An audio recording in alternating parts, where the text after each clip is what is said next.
Hey guys, it's Paul Brumbaugh, and you're on the edge. I'm sheltering in place the only way I know how, hanging out with my friends, catching up with my old friend, man. This goes way back. This goes way back, years ago. From the Man Cave Report, joining me today, Cody Brumbs. What's happening, Cody? Hey there, Paul. How you doing, man? Very well. I see you're on top of the world. I try to be. I'm a big fan of what SpaceX is doing and the Crew Dragon and all that stuff. It's the only good news you can really pull out of this godforsaken mess of our country right now. Now you know that you were just talking about. I was thinking about Space Force. We were talking about Netflix before we came on live, and I was talking. Have you seen the Space Force one? The parody of what Trump's doing. Yeah, well, it's actually I've only gotten about 3 episodes in right now. Okay, but the first couple episodes are absolutely hysterical. Right. As far as commentary on what's really going on. And holy shit, look at that cast. Think of all those people on that movie or that show, man. I know, right? I mean, but it just goes to show that stupid people can hold high positions of power. Yeah, Steve Carell plays a really good stupid guy. Yeah, he does. Well, a good stupid guy in charge too. I mean, you take it back to The Office. That literally was his character. He was the boss. Wow, but you know what? I never drew that parallel, but you're right. He's the stupid supervisor in the American version of the boss or The Office. Oh my God, that's true. Yeah, it is his. It is. So he's been typecast. Is what you're saying? At least for this role, I mean, for a lot of roles, I guess you think Get Smart. The movie he did with Anne Hathaway with him. I like Carell. Yeah, and even though Get Smart, and Get Smart was done well. A lot of these movies were done well. Some of them are shit, but those 2 movies are done pretty well. I like the throwbacks to the old Get Smart and stuff like that in that movie. Yeah. So you're watching a lot of Netflix. You're watching a lot of Shelter in Place. I'm thinking it's just you and your cat. Who else isn't doing a similar thing if they don't have a job to do right now? Just trying to, keep from going insane in some way, shape, or form. And maybe that's part of the reason why, the things are happening so violently in these protests as well. Is because, you get a bunch of people who have a cause and are bored and want to do something about it. That's just a recipe for what we've seen the last week. So. Well, and you're what? You're in Utah, right? Yeah, okay. Utah, and lots of really privileged white people out here. I'll tell you that much. Well, my sleepy little town out here in the Bay Area, Redwood City. You're from Redwood City, dude. Me and you go back to day one. I've known you since day one. Yeah, you have known me since day one, but when I had a smaller penis back then, and had no hair on my balls yet, but it's a good time. Redwood City was a good place to grow up. But right now it's boarded up, man, because they're worried about looters. Even Redwood City is boarded up. Well, I mean, Redwood City, you got to think you're in the Silicon Valley, right? So you have a bunch of privilege around, but you also have a progressive mindset. So it's this weird kind of mix of people who want to do the best thing, but also want to protect their businesses. So, and we've talked about it before. It's a midpoint between the city and San Jose, and so absolutely. You got it. That's kind of the boiling pot. And you're right. Redwood City, even downtown, they've done a lot of construction in the last few years. You haven't been here, but there's even 3 Zuckerberg buildings down there. I'm not surprised. And why not board it up? I would board it up if I was Zuckerberg. Well, I mean, Zuckerberg has his little compound in Palo Alto now, so he doesn't have to worry about all that. He's got a compound everywhere. I remember when he bought some place up in the city that was however many million. I mean, and they were worried about him being there, and he's got places everywhere, dude. I remember last time, so my grandparents live sort of near him. Crescent Park neighborhood in Palo Alto. Yep, right off Woodland and over the little stony bridge. Yeah, the stony bridge that car accidents happen every freaking day on. Yeah, it looks like something right out of like Italy or something. Anyway, so a little. It's not a gated neighborhood, folks, but think of Stanford. Instead of saying Palo Alto, think of Stanford, or like you said, Silicon Valley. Very Silicon Valley, bigger homes, stuff like that. Yeah. So yeah, I mean, on that street is Steve Young, Mark Zuckerberg. What's his name from Oracle, Larry Ellison. All right. So they're, obviously it's a pretty nice area.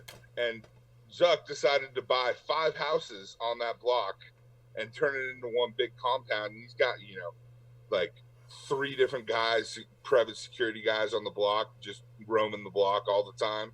It's kind of interesting. Yeah, they've done some stuff to our neighborhoods in the Bay, especially along the peninsula that you're so familiar with. How's it changing for you out there in Utah? Utah is actually kind of crazy. I've been here for a couple of years now. And honestly, it's crazy to think, because it's very just juxtaposed to California, where conservative governor here, instead of California you got the Democrat. Very obviously religion is a huge thing out here as well.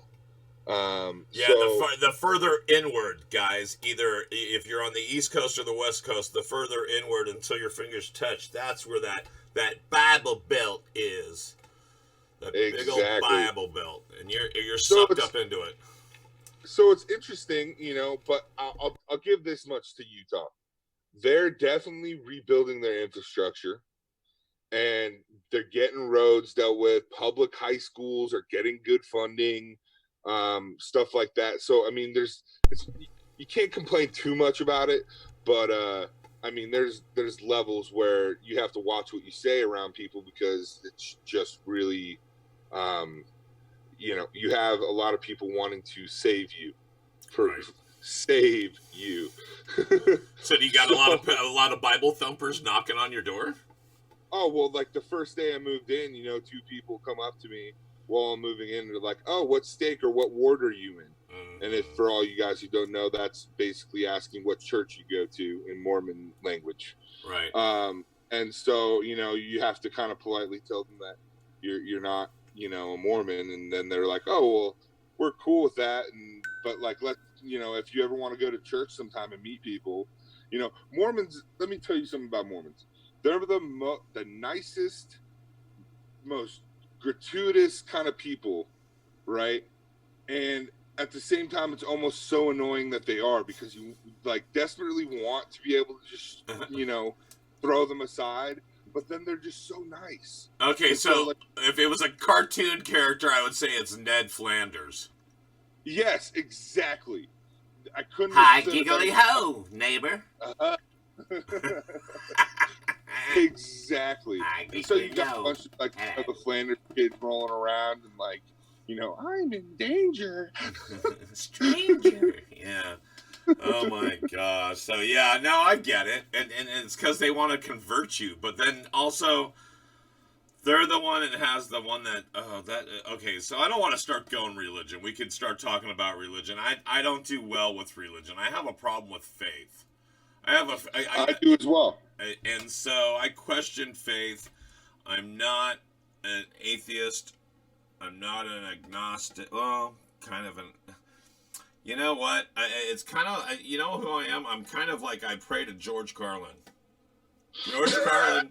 George Carlin prays to what's his name? What's his name? The guy from My Cousin Vinny.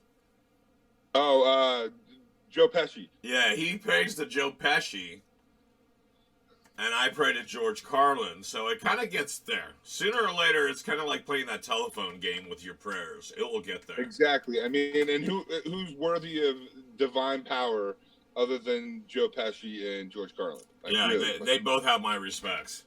Exactly. So religion is a tight thing for me, but I know that Mormons are the ones that have the guy that ran it, that was like their god, their messiah, but he was an actual guy here on Earth. And then also, aren't they the Joseph ones? Smith. John Smith or Joseph Smith. Joseph Smith. There you go. And then they also have the thing about the magic underpants. Yeah, I mean, I don't know about magic underpants, but I know that they don't get you. Very, don't they? That you don't somehow you don't get, go. Oh, they have garments is what they call them, right? So they wear these like really uncomfortable like kind of spandexy shirts and shorts that go underneath everything. And the thing is you can't let those be seen, or else you're having porn shoulders or porn thighs or something like that. Right. But if you're showing a knuckle, it's like, uh-oh. Yeah. But here's the thing: that's only after you've gone on your mission, right? So it's like their version of what's the Catholic thing that they do? Where you get communion for the first time, or it's like becoming like a full member of the church. You have to go on a mission. Yeah. Well, no, they baptize you when you're 8. Baptized, christening. But then it's like, yeah. So when you're like 13 in the Catholic Church or something like that, you go to your first communion. Right. And there's a catechism or something like that is what it's called. Yeah. And for Mormons, they go on a mission when they're 18 or older. And once they come back from their mission, they're now a full member of the church. They can go into the temple and do all that jazz. And they have to wear their undergarments. Okay, I think this is where I'm going to dub in a version from Blues Brothers. We're on a mission from God. Right here, I'm going to dub it right in. Right here. Bam. Go. All right. That's where I'm dubbing that little video in. Cool, all right. Yeah, so I mean, I've learned, you live with people long enough, you learn about them, and I've actually dated a couple of Mormon girls. Obviously, it didn't get that far, but right. But obviously conflicts of understanding, but it was fun while it lasted. It's really tough to find a woman who's not Mormon though out here in Utah. Really? So, yeah. Yeah, it's so maybe that's your pickup line. Well, maybe it is. I'm on a mission from God. Yeah, I'm on a mission from God, and Utah is I'm here to spread happiness like your legs. Exactly. I just want to spread happiness. Don't you want to spread happiness? You're not happiness. Where is happiness? I'm looking for happiness. I'm looking for happiness. Is this the happiness here? Yeah. Yeah. Anyway, so no, okay, so it's hard. So wow, tough loving out there, dude. At least you got your pussy. At least you got your cat. Oh, yeah, the puss definitely. It's hairier than I would like to have it, but I don't like it trimmed down a little. No, no, but okay. So you got your cat. So it's you and your cat. You're hunkering down. You're not working right now, right? I am. I am a football coach as well. And we were just given the okay to start practice this week. And so I've been doing that as far as coaching stuff. We're still planning on it as if we're going to have a season, but who knows what's going to happen if we have another balloon of cases, and a surge of cases of COVID. So, but we're planning as if we're going to have a season. So we're hopeful. Kids are working hard. Just kicked their butts last night. My lineman doing a workout. So I'm getting out a little bit more now, but as far as working a day job, I'm not doing that right now. Right. So I know you coach, and that's funny. How's okay, so you just started this week. We're only a few days in to practice, but how's it different than pre-COVID? Less sanitization. Everyone's got their own water bottles instead of like the group of water bottles. We split the team up into groups to work out instead of doing them all in one big group. Right. Got no more than 10 kids in one group. Right. Just to make sure that, the spread doesn't keep spreading if something should happen. We had a couple of kids who transferred on us, which was kind of sad, but it's compared to pre-COVID. I mean, what's really crazy too, and I want to get to this as well since you're asking about pre-COVID. Am I the only one who basically had their fucking life figured out and in a upward momentum swing before the quarantine started happening? Because I feel like I talk to people around me and everybody's like, dude, I was like losing weight. I was on my game. I was like in a roll. And then all of a sudden the quarantine happened. Like 2020 was great until COVID hit the US. And then all of a sudden we got murder hornets and fucking crazy shit going down. And you know what I mean? And it's like, whoa, 2020, like, you're prepared for 2020. You're all suited up in that armor. And then, like, an arrow finds the one weak spot in your armor. And you're just like, yeah, I'm going to die now. No, I get it, man. I totally get it because 2019 sucked for me. I had a lousy health. I had a lot of damn shit happen. And then towards the end of 2019, I got assaulted. Someone assaulted me and hit me in the head with a bottle. And then when I recovered from that, I was not at a regular job. COVID hit. I was gonna start doing some sort of like Instacart or one of these delivery services to start making money, but then COVID hit, and I don't want to be near groups of people. Yeah. And so now I'm just kind of like coasting. Yeah. I mean, that's, I think, what most people are just like trying to coast and survive right now. It's sad too. Like, what's crazy, I just heard some numbers here. We were talking a little bit about, Patriot Act and Hassan Minaj a little bit earlier. Right. And the one COVID thing he started breaking down, and we were talking about as far as the what was it? The supply lines? Yeah, supply lines, right? Right. And he had a number in there when he was talking about it, though, that if, Trump had enacted all the stay-at-home stuff 3 weeks earlier, we could have avoided 54,000 deaths. Oh, yeah. 54,000 deaths. That's insanity. That's like more than you fit in an NFL football stadium. That's like how many people could have been still alive today. Oh, and he's done other stuff that's hampered it along the way, but he finally had to acknowledge it and deal with it, but then he even dealt with it like a politician for too long. And then he had a couple of the right people on his team, like Dr. Birx and Fauci. But then he started not using them, and that's the CDC, and then he was trying to hush the CDC.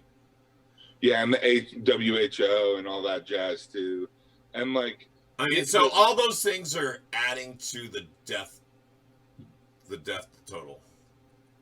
Yeah, I mean that, and then you talk about the supply lines, right? Right. And so he, Hassan Minaj goes into detail about how, like, you have the supply lines for all the meatpacking plants, right? And instead of Trump using the defense protocol where he could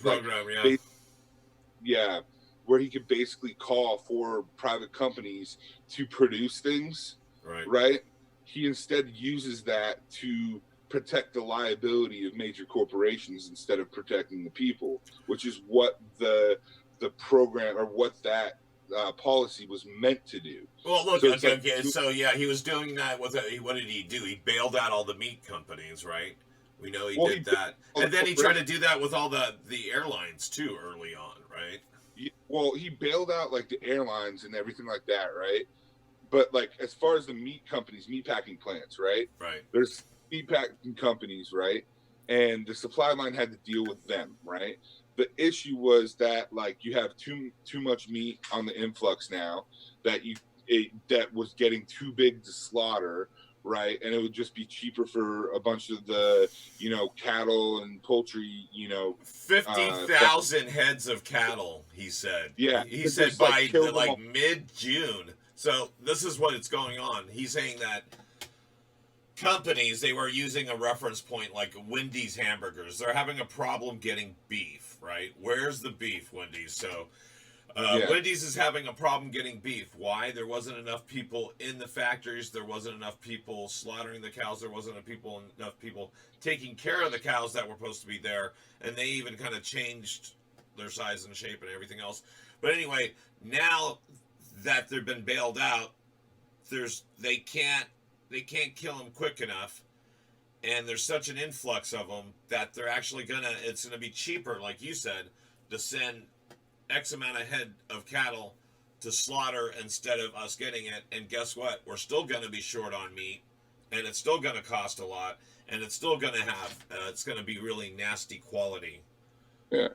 Well, and then more so than that, with the meatpacking plants specifically, you have a situation where they became hotbeds for passing of COVID between humans, because at the meatpacking plants, you're basically shoulder to shoulder with your coworker, and you can't keep your mask on because breathing in your mask for a total of 8 hours a day is a health risk. Right. Right.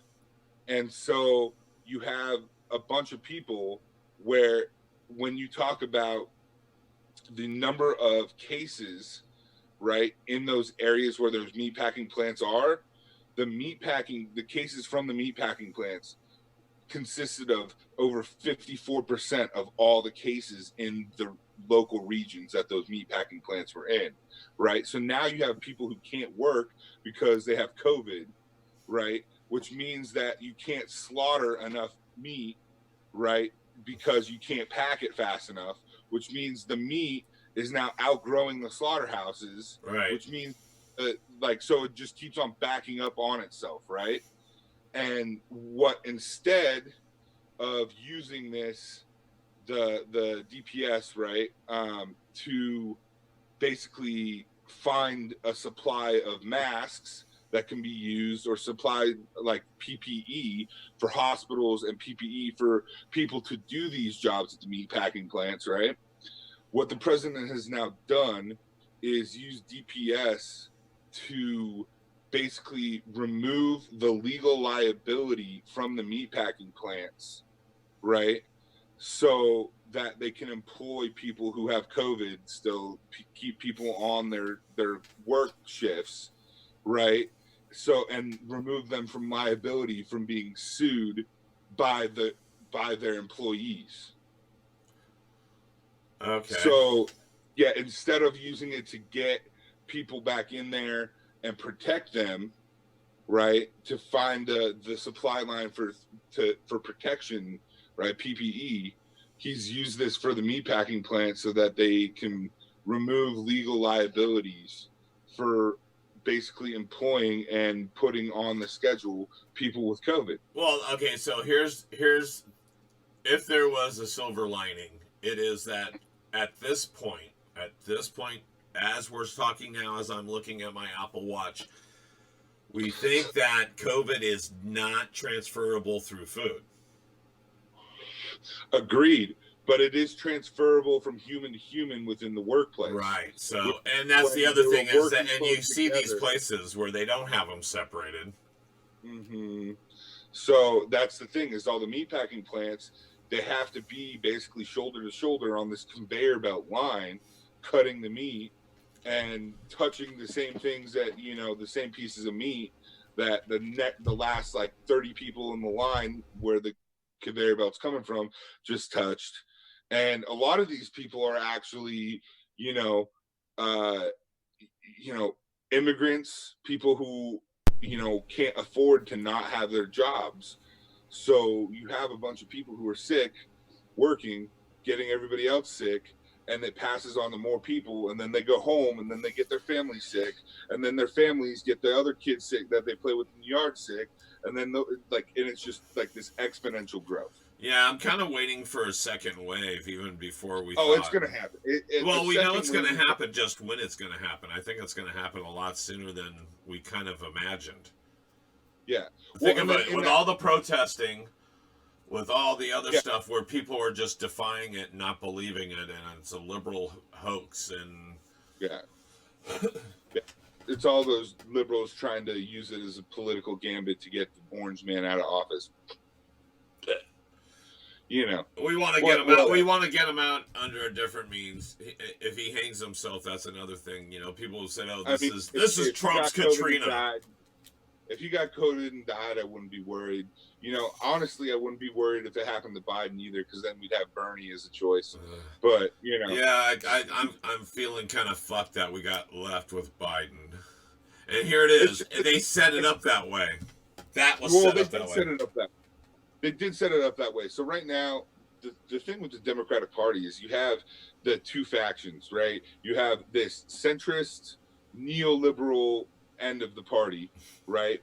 Which is really, honestly, more Republican than Democrat. Well, what the original Republican used to be, right? Exactly, like a Bush Senior, right, or a Reagan style Republican, right? That's like same like if you took a political compass test, you know, Biden is right there next to, you know, Reagan and Jaboy, Bush Senior, at least, right? Bush Junior, W. Bush is a little bit more further right, but you have these people in the center. It's what we call neoliberal. Hillary was a neoliberal, right? She's another one that is much more conservative than your typical liberal, right? Where they're libertarian on social issues, but very fiscally conservative still. Right. You know what I mean? Obama was pretty fiscally conservative, given that, like, he was a Democrat as well. Just in his policy, you know, I still hold that the biggest political troll of all time was Obama passing the Affordable Care Act, which was basically a Republican idea from the 90s, you know, and like basically passing their own stuff. And then you get all the Republicans, it's unconstitutional. It's like, dude, I just used your idea. Like, you know what I mean? Like, I just cheated off your paper. Exactly. Basically, I just used your idea and turned it in for an A. What up? Right, like, exactly.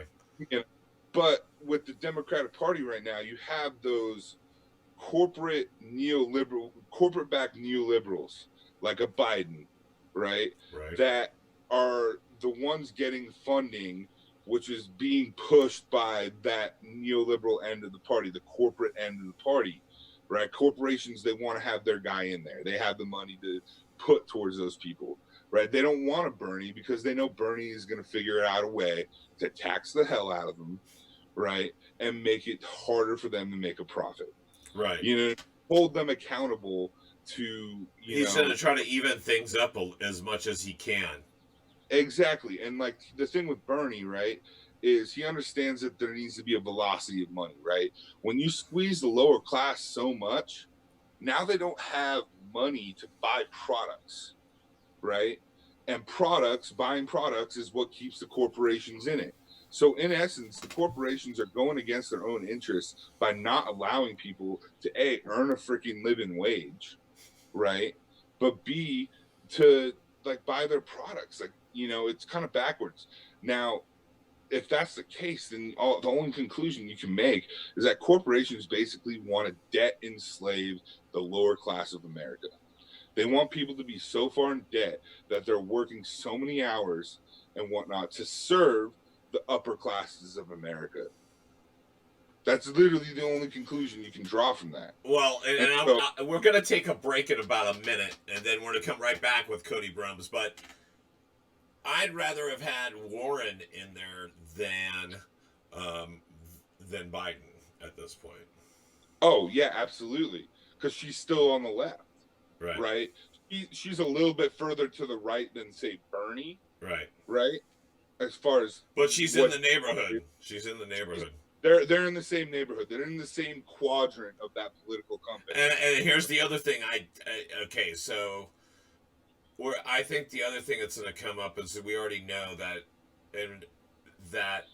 Biden has some weird past, like touching people and stuff like that. So I think he's not bulletproof like Trump. You can say anything about Trump, and he'll keep his supporters, and he'll keep his approval rating right about where it is, 35 to 45%, right in that little sweet spot. Yeah. No matter what he does, like he said it, you can walk down the middle of Fifth Avenue and shoot someone, and they still do it. Yeah, Biden is not that thing, and I think the neoliberal. They're going to find something on him, and Warren. I don't think Warren. They wouldn't. I'm sorry. Go ahead. Yeah, they're depending on Biden, right? Or people from the far left to vote for Biden because of their hate for Trump. But the thing is we already tried this in 2016, and it doesn't right? work. Thought Hillary was going to win, right? Because everybody hated Trump, right? And then Trump wins, and we're stuck with Trump. Yeah, because of the electoral college and the strategy that he played. Hey, check this out. We're gonna go away. We'll be right back after this. I've got Cody Brumbs from the Man Cave. We'll be right back after this, guys.